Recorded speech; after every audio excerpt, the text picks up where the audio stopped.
Assalamualaikum warahmatullahi wabarakatuh. Perkenalkan, nama saya Dimas Fatur Fauzi Juniawan. Di sini saya ingin menjelaskan tentang siswa dan persamaannya. Lebih identiknya akan arti mahasiswa. Biar tidak ada kesalahpahaman atau kerancuan, jadi saya ingin menjelaskan dari awal. Yang pertama-tama, banyak hal yang terkadang rancu kita temui. Banyak orang yang mengatakan murid dan siswa itu sama, padahal proses pembelajarannya jelas berbeda. Murid TK masuk dalam pendidikan anak usia dini, murid SD masuk dalam pendidikan dasar, sedangkan siswa SMP masuk dalam pendidikan dasar lanjutan, dan siswa SMA maupun SMK masuk dalam pendidikan menengah.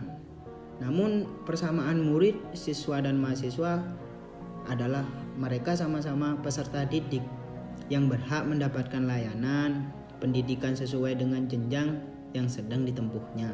Murid SD dan TK adalah peserta didik yang benar-benar mendapatkan bimbingan penuh dari seorang guru, dan guru masih menjadi primadona siswa karena perannya yang sangat dibutuhkan. Dan bagi siswa SMP, SMA, dan SMK, sedikit demi sedikit proses pembelajaran telah beralih kepada sistem belajar siswa aktif. Paradigma lama bisa disebut CBSA, cara belajar siswa aktif. Dan paradigma baru biasa disebut dengan PAKEM, pembelajaran aktif, kreatif, dan menyenangkan. Makanya tidak ada istilah murid aktif, yang ada pembelajaran siswa aktif. Artinya guru harus mampu mengaktifkan para siswa untuk belajar secara mandiri. Guru harus bisa menghidupkan suasana pembelajaran agar siswa dapat menemukan sendiri gaya belajarnya. Namun tetap saja kendali dan arahan ada pada guru. Dan di sini saya ingin menjelaskan tentang mahasiswa. Arti dari mahasiswa sejatinya ialah mahasiswa, orang yang belajar di perguruan tinggi, baik di universitas, institut, atau akademi. Mereka yang terdaftar sebagai murid di perguruan tinggi dapat disebut sebagai mahasiswa. Tetapi pada dasarnya makna mahasiswa itu tidak sesempit itu.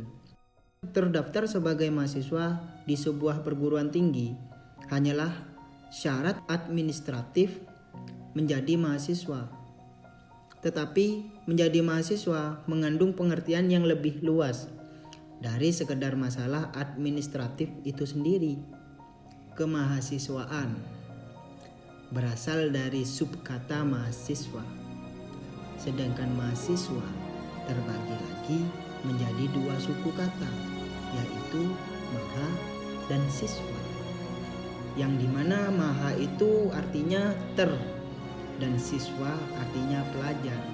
Jadi ketika disambung secara pengertian, mahasiswa artinya terpelajar. Maksudnya bahwa seseorang mahasiswa tidak hanya mempelajari bidang yang ia pelajari, tetapi juga mengaplikasikan serta mampu menginovasi dan berkreativitas tinggi dalam bidang tersebut. Menyandang gelar mahasiswa merupakan suatu kebanggaan sekaligus tantangan. Betapa tidak, ekspektasi dan tanggung jawab yang diemban oleh mahasiswa begitu besar.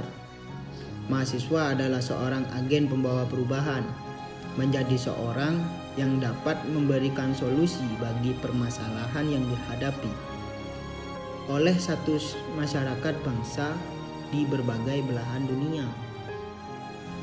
Sudah ada dua pertanyaan di sini yang kemarin sempat diambil langsung dari siswa. Yang pertama, pandangan siswa terhadap mahasiswa. Mahasiswa adalah seorang terpelajar sesuai dengan yang sudah dijelaskan sebelumnya. Bahwasanya mahasiswa adalah yang pertama, direct of change, yang artinya mahasiswa bisa melakukan perubahan langsung karena SDM-nya yang banyak. Yang selanjutnya, agent of change, artinya mahasiswa agen perubahan.